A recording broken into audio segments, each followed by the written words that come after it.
오늘은 하나님의 씨앗이라는 말씀으로 함께 말씀을 보겠습니다. 부재를 단다면 우리의 마음밭 가꾸기라는 제목입니다. 여러분, 이러한 건물 사진을 보신 적이 있으십니까? 누가 대답하셨어요? 홍슬레 집사님. 우리 씩씩하신 홍슬레 집사님, 이 건물이 무슨 건물이죠? 예, 보신 적이 있는데 이제 생각이 잘 안 나신다고 그렇게 말씀하시네요. 이 건물 이름은요, 스발바르 글로벌 시드 볼트라는 곳입니다. 시드 볼트, 그러니까 이게 그 종자은행이죠. 종자은행. 이 지역은 60% 이상이 빙하로 덮여 있습니다. 그리고 이 건물 안에 들어가시면은 영하 18도를 유지합니다. 이 지역에서는 10월 26일부터 그 다음에 2월 15일까지 해가 뜨지 않습니다. 그래서 빛이라고는 보시는 이 눈에 비치는 달빛밖에 없대요.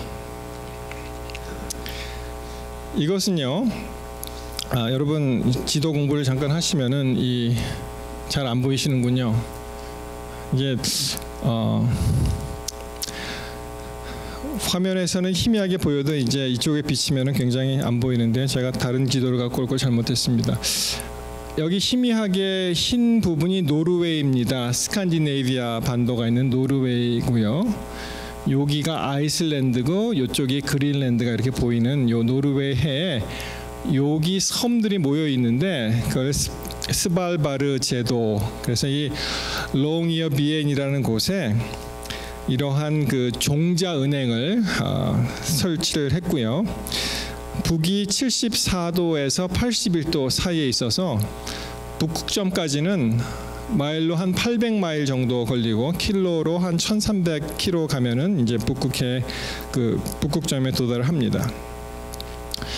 원래는 탄광 지역이었어요. 탄광. 그래서 이제 석탄을 많이 캐내다가 이 탄광 사업이 이제 저조해지면서 어떻게 하면은 제일 좋을까라고 생각했을 때 이 사암층에 이러한 그 볼트 통로를 쭉 들어가면은 여기에 이제 그 종자를 보관하는 그런 시설이 있습니다. 그래서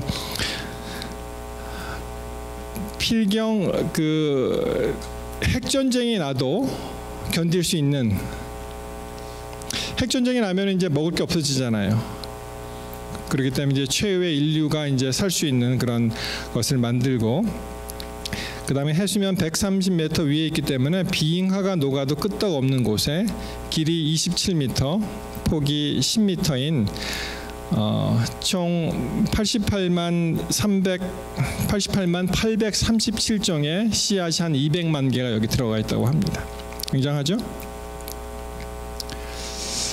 안에 들어가시면 이런 식으로 이제 볼트가 아까 그림 조감도에서 보시듯이 이렇게 쭉 있는데, 거기에 이제 이렇게 상자 안에 빼곡히 세계 각 나라에서 수집한 그런 종자들로 이제 가득합니다. 그래서 그 품종 씨앗당 500개씩 만약 모으면은 최대 450만 종의 씨앗을 보관할 수 있다, 이렇게 되어 있습니다. 그래서 일명 이 그 볼트는 둠스데이 볼트, 그런 말도 해요. 지구 최후의 날 둠스데이 볼트에서도 이제 살아남아서 혹시 이제 인류가 먹을 것이 없게 되면 여기에 가서 이제 다시 이 농작물을 재배할 수 있는. 사람들이 막 댓글을 올려놨는데, 아유 그렇게 먼데 거기까지 가려면 가다가 다 굶어 죽겠네, 뭐 이렇게 댓글도 올린 사람이 있는데요. 이 볼트가 만들어진 지 처음 한번 열렸대요. 이것이 시리아 아시죠? 내전이 심한 시리아에서 그 폭격 피해로 이제 다 종자가 없어졌을 때 여기에 기증한 다시 종자를 되찾아서 다시 그 종자를 이제 다시 가져간 거죠. 그래서 이제 심었다, 그렇게 나와 있습니다. 여러분, 전 세계의 주요 곡물 작물의 3분의 1이 여기에 이제 보관이 되어 있습니다. 흥미로운 사실은 우리나라 이제 대한민국입니다. 미국이 아니고 여러분이 오신 우리 조국 대한민국에서도 2008년에 이곳에 씨앗을 기증을 했죠. 토종, 보리, 참깨, 콩 이런 것들을 한 30종을 보내서 씨앗이 13,185점이 여기 들어있다 이렇게 생각합니다. 그렇게 이제 알려져 있는데 이 기증한 나라에서 원하면 언제든지 꺼내 쓸 수가 있대요. 예, 다른 나라로 이렇게 가지 않고 그래서 이런 식으로 이제 보관을 하는데요. 보니까 요거는 아마 벽시 같아요. 예, 벽시. 요거는 잘 모르겠습니다. 이건 밀 같기도 하고 뭐 이런 식으로 이제 보관을 합니다. 여러분 전에 그 2차 세계 대전 때 소련의 그 레닌그라드라는 도시가 한 687일 정도 포위가 되었었는데 그때 과학자들이 이제 굶어 죽게 생겼는데 거기도 이제 종자은행이 있었거든요. 근데 그것을 꺼내 먹으면 자기는 사는데 앞으로의 자기 나라와 후대를 위해서 그 사람이 눈에 보이는 감자와 눈에 보이는 이 콩 이런 걸 보면서도 굶어 죽은 그런 이야기가 있습니다. 참 이렇게 종자는 아주 중요합니다. 또 하나는 우리 역사를 보면은 그 일제 만렵에 이제 2차 세계대전 막바지에 다다랐을 때 1937년쯤 되었죠. 그때 우리나라 사람들이 연해주로 많이 건너가서 한 18만 정도가 살고 있었는데 소련의 그 스탈린의 강제 이주 정책에 의해서 갑자기 어느 날 사람을 모으더니 기차를 한 몇 달 타고 가서 이 중앙아시아에 거진 이 짐짝 버리듯이 버리고 간 적이 있습니다. 거기서 살아남은 거예요. 그래서 그 사람들 이름이 고려인입니다. 고려인.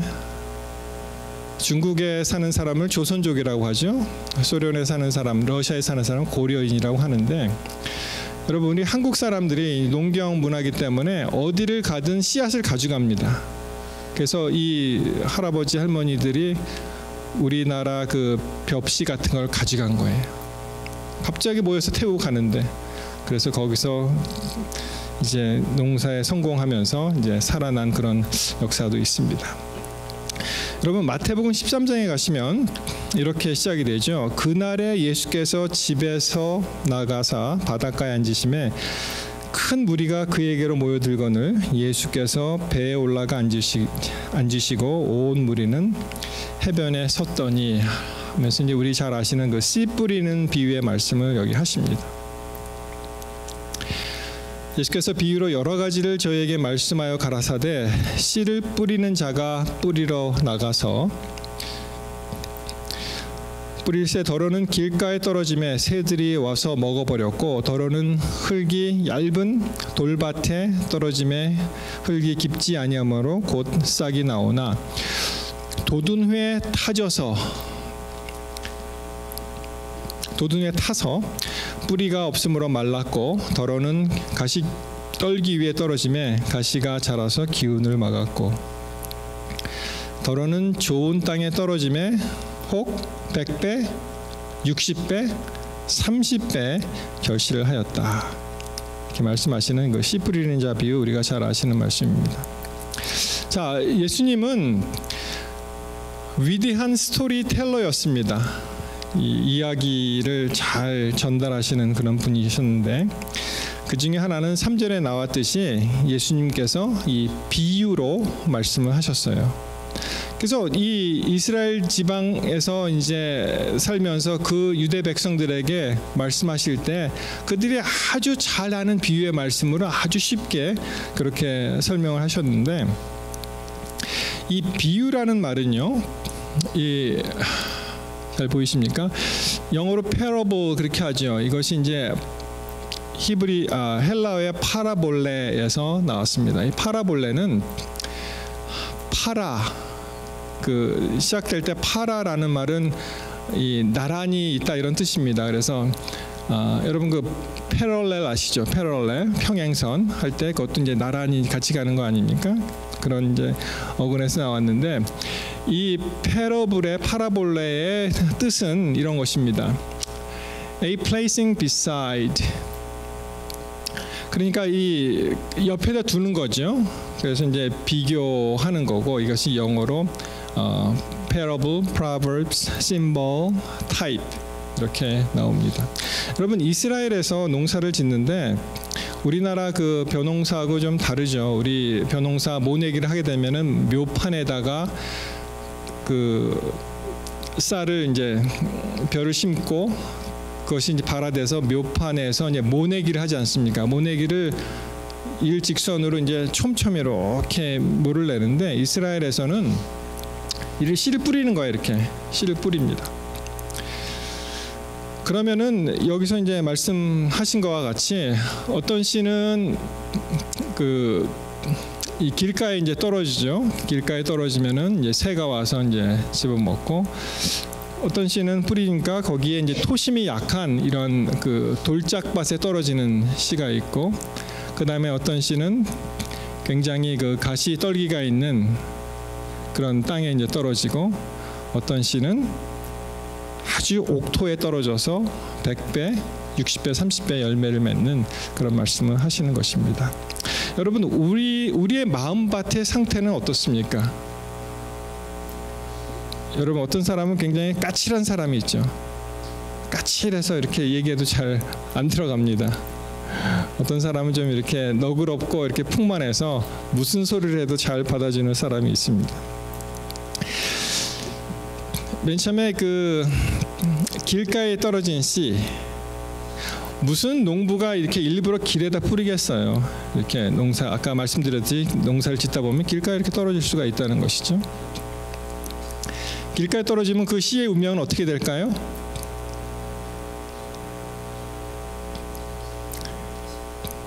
길가에 떨어지면 새들이 와서 먹었다, 이렇게 나옵니다. 여러분, 여기 이제 비둘기 사진이 이렇게 나왔는데, 제가 아주 잊혀지지 않는 그런 경험이 있습니다. 제가 한국에 있을 때 다녔던 교회에 무슨 이유인지 하여튼 교회 지붕에 비둘기들이 많이 살았어요. 근데 비둘기가 여러분 보시기에 뭐 평화의 상징이고 참 좋은데, 사실은 굉장히 좀 성가실 때가 많이 있습니다. 배설물이라든지 이런 게 있어갖고. 그래서 요새는 미국에서도 이 새들이 못 앉게 이렇게 막 뾰족하게, 어떻게 보면 조금 잔인할 정도로, 그렇죠? 카스코이도 있죠. 막 이렇게 만들어서 새들이 집 못하게 막 이렇게. 옆에 있는 영어교회에서도 이 새 장이 있었거든요. 새들이 못하게. 근데 페인트 칠을 다시 하면서 다 걷어냈습니다. 그래서 다시 붙이자 그랬더니, 아니 예쁘게 단장해 놓고서 왜 이렇게 어글리하게 만드냐고. 그래서 다음 새들이 알을 깔 때까지 그냥 놔두기로 그렇게 해서 지금 되어 있는데, 그 서울중앙교회에 있는 비둘기들이 이제 모이를 먹잖아요. 그래서 제가 이 흰쌀, 어떻게 흰쌀이 그때 있었는지 모르겠어요. 흰쌀을 이렇게 줬더니 뭐 다 날아와서 먹는 거에 그냥 정신없이 쪼아 먹습니다. 근데 여러분, 놀라지 마십시오. 그거를 보고선 제가 현미쌀을 갖다가 한 줌 꺼내서 그 옆에 이렇게 뿌렸거든요. 어떻게 됐을까요? 모든 새들이 다 현미로 가는 거예요. 흰쌀은 거들떠 보지도 않고 다 현미로 가서 열심히 먹더라고요. 그래서 야, 이 새들한테 배울 점이 참 많다, 그렇게 이제 생각을 하게 되었습니다. 참 신기하더라고요. 길가에 떨어지면 이 새들이 와서 이렇게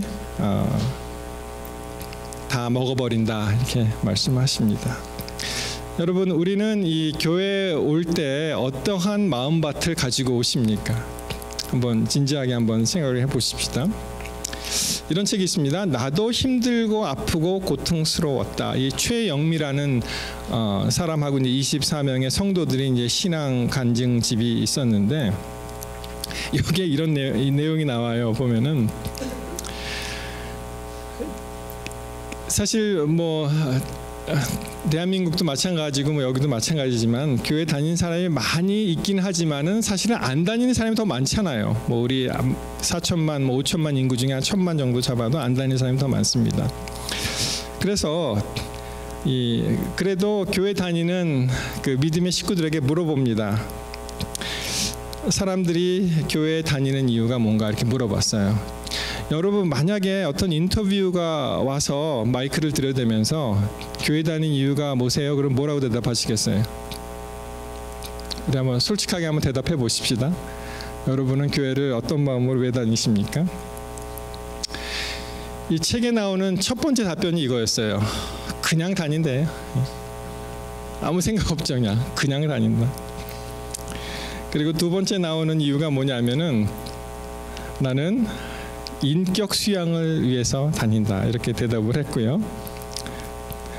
세 번째 나오는 이유는 뭐냐면은 나는 여가 취미 생활로 교회를 다닌다. 그러니까 이게 예를 들어서 로너팍 한인 교회에다가 우자를 집어넣으면은 교회가 교우회가 되죠. 그렇죠? 그래서 이제 교우회 같이 하나의 그 한인 공동체로 다니는 사람들이 있다. 그렇게 됐습니다. 우리 교회에서도 이유가 뭐 제각각이겠죠. 어떤 교회에서는 뭐 이렇게 얘기를 합니다. 교회에 밥 먹으러 온대요. 밥 먹으러. 싫어요, 싫어. 밥 먹으러 온대. 그 미시간에 있었던 그 앤드루스, 제가 미시간에 있을 때 앤드루스 대학 그 소개 책자에 보면은 한인 교회를 소개하는데 뭐라고까지 하냐면 여기 가면은 한인 그 한국 음식을 참 잘 먹을 수 있다. 공식 웹페이지에다가 그 책자에다가 그렇게 좀 그렇죠. 예. 자, 이렇게 그 길가에 떨어지는 사람, 우리의 마음이 어떤 마음일까? 전혀 상관이 없죠. 하나님 말씀과 나하고는 전혀 상관이 없습니다.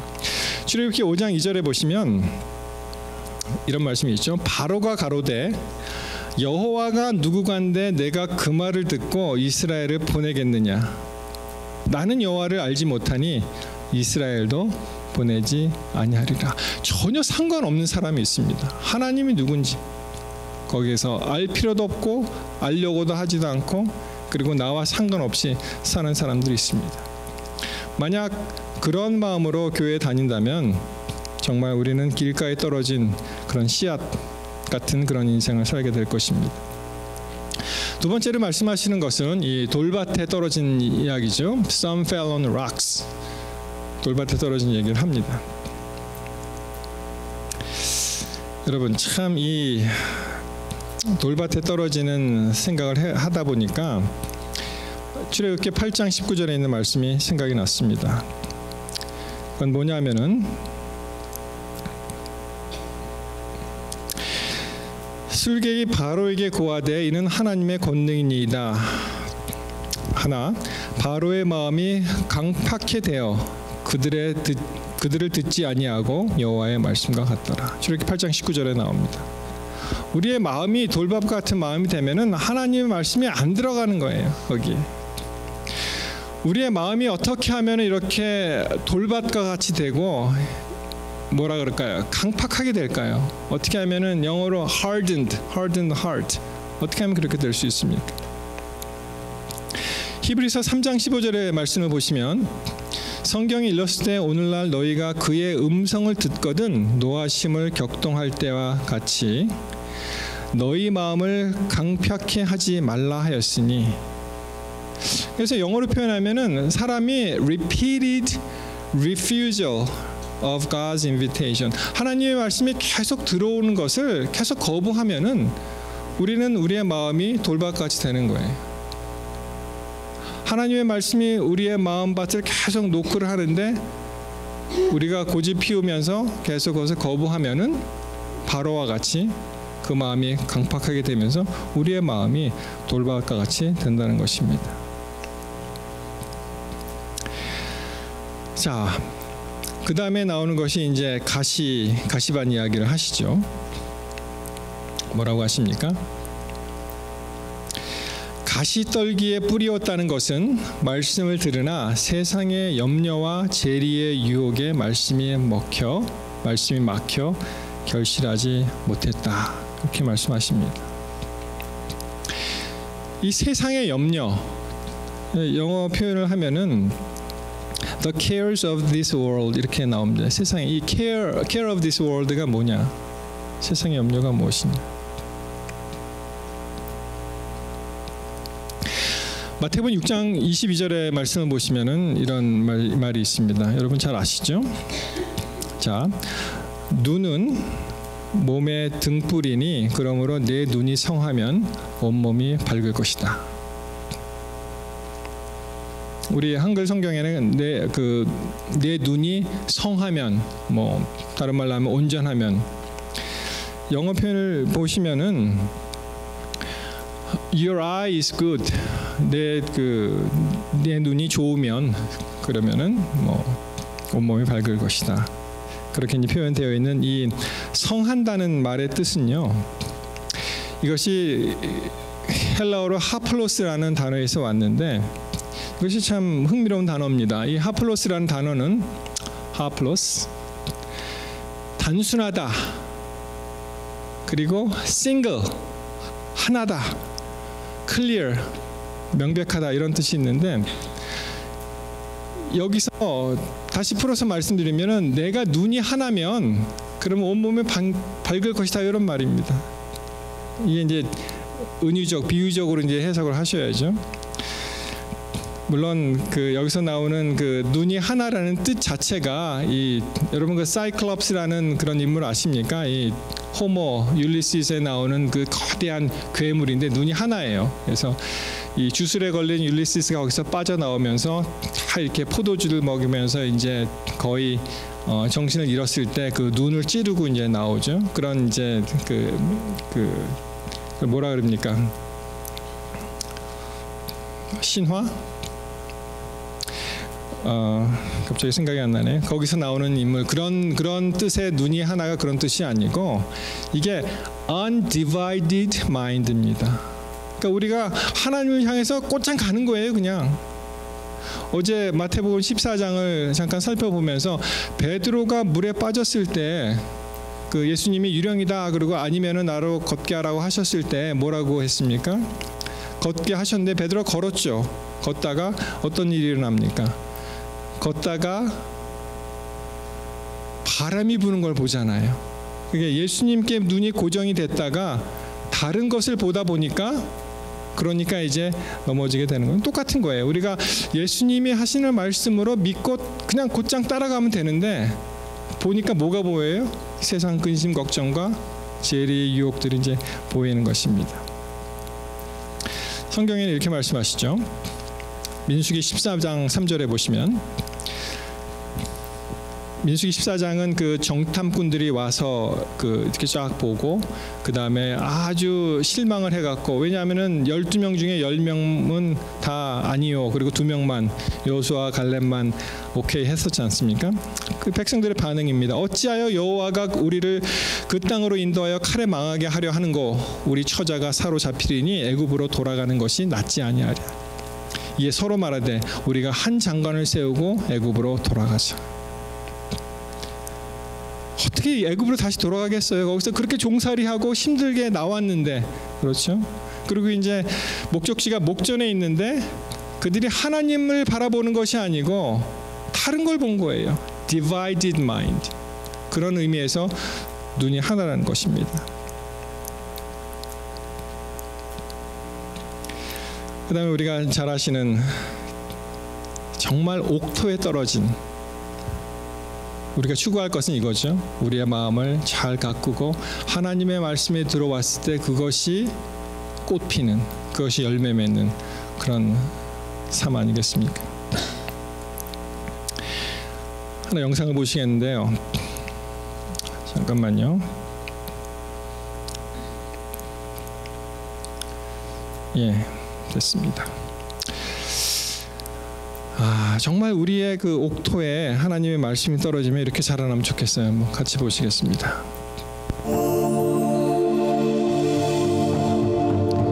여러분 대나무 보셨죠? 대나무.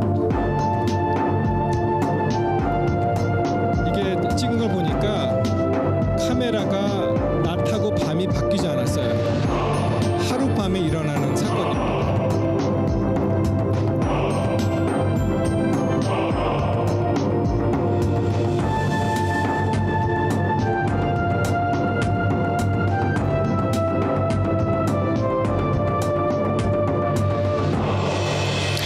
전에 어떤 차이니스 뱀부 이야기를 들은 적이 있는데 그 뱀부가 싹이 나기 전에 4년 동안 꼼짝을 안 한대요. 전혀 요지부동. 근데 알고 보니까 그 밑에서 뿌리를 내리는 거예요. 쫙 이제 자랄 수 있도록. 그리고 5년 차가 되는 해, the fifth year 되면은 갑자기 확 크는데, 여러분 놀라지 마십시오. 하루에 어떤 그 대나무는 1m 20이 자란대요. 1m 20이. 그리고 6주 만에 30m가 올라간다고 합니다. 차이점은 뭐냐면은 보통 나무들은 생장점이 끝에 있잖아요. 여러분 대나무에 이 마디가 있지 않습니까? 이게 다 생장점입니다. 같이 크는 거예요, 같이. 정말 우리 마음에, 옥토와 같은 우리 마음에 하나님의 말씀이 싹트고 성장하는 그런 모습을 보고 싶습니다. 여러분, 하나님의 씨앗은 무엇일까요? 3장 15절에 보니까 내가 하나님이죠. 너로 뱀입니다. 여자와 원수가 되게 하고 너의 후손도 여자의 후손과 원수가 되게 하리니, 여자의 후손은 예수님이죠. 여자의 후손은 내 머리를 상하게 할 것이요 너는 그의 발꿈치를 상하게 할 것이니라 하시고, 여기 그냥 후손으로 번역된 이 말이 사실은 이 제라 그래갖고 이것이 영어 번역에 seed 이렇게 나옵니다. 씨앗입니다. 씨앗. 그래서 I will put enmity between you and the woman and between your seed and her seed. 여자의 후손. He shall bruise your head and you shall bruise his heel. 정말 우리 이 메마른 땅에, 메마른 땅이지만 우리 마음밭에 예수님을 모시게 된다면 그 예수님께서 놀라운 일을 우리 삶에서 하실 줄 믿습니다. 우리의 마음이 정말 예수님의 씨를 받아들이신 마음을 잘 가꿔서, 여러분 씨는 문제가 없어요. 사실 문제는 뭐가 문제입니까? 우리의 마음. 길가, 돌밭, 가시덤불. 우리의 마음이 어떠냐에 따라서 예수님의 말씀이 떨어질 때 그것이 열매 맺고 생장 맺는 것입니다. 씨가 왜 문제가 없는지에 대해서 한번 보시도록 하겠습니다.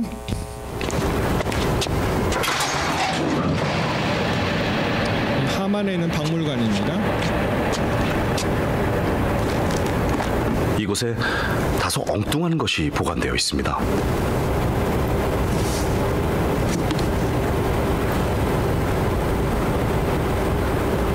연꽃 씨앗입니다. 연꽃이에요, 연꽃. 이 씨앗은 고려시대 유적지에서 발견되었습니다.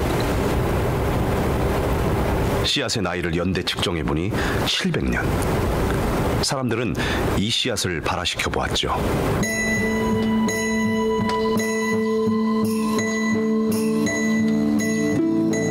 그 씨앗을 700년 된 씨앗을 발화시켜 보니까 이런 아라 홍련이 나온 것입니다.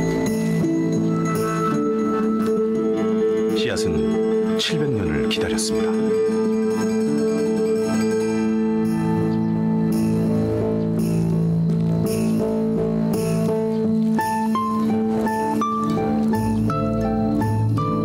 놀랍지 않습니까? 700년. 전에 그 이집트 피라미드인가 어디서 그 씨앗이 나와서 그걸 발화시켰더니 뭐 이렇게 나왔다 그런 소리를 들은 적이 있는데, 정말 고려 시대에 유적지에서 연꽃 씨앗이 발견됐는데 측정해 보니까 700년 된 씨앗을 발화시켜 보니까 나은 거예요. 씨앗에는 문제가 없는 거예요. 문제는 그 씨앗이 떨어지는 그 상태가 정말 발화하기 적합한 상황인지 아닌지, 거기에 따라 다릅니다. 야고보서 1장 12절에 보시면 시험을 참는 자는 복이 있도다 이렇게 말씀하십니다. 이것에 옳다 인정하심을 받은 후에 주께서 자기를 사랑하는 자들에게 약속하신 생명의 면류관을 얻을 것임이니라. 여러분, 팔복만 있는 줄 알았더니 여기 다른 복이 또 있더라고요. Blessed is the man who endures temptation. 하나님의 말씀이 우리 안에서 어떨 때는 작동을 하는데 우리 마음이 너무 급한 거예요. 내가 하나님을 받아들였는데 왜 내 인생이 안 변하지? 그렇죠. 여러분, 씨 심으면 금방 납니까? 어떨 때는 기다려야 돼요. 기다려야 됩니다. 그래서 필요한 것이 우리가 신앙생활에 있어서 가장 필요한 것 중에 하나가 바로 인내하는 것입니다. 하나님 말씀 받았죠? 씨앗에는 문제가 없습니다.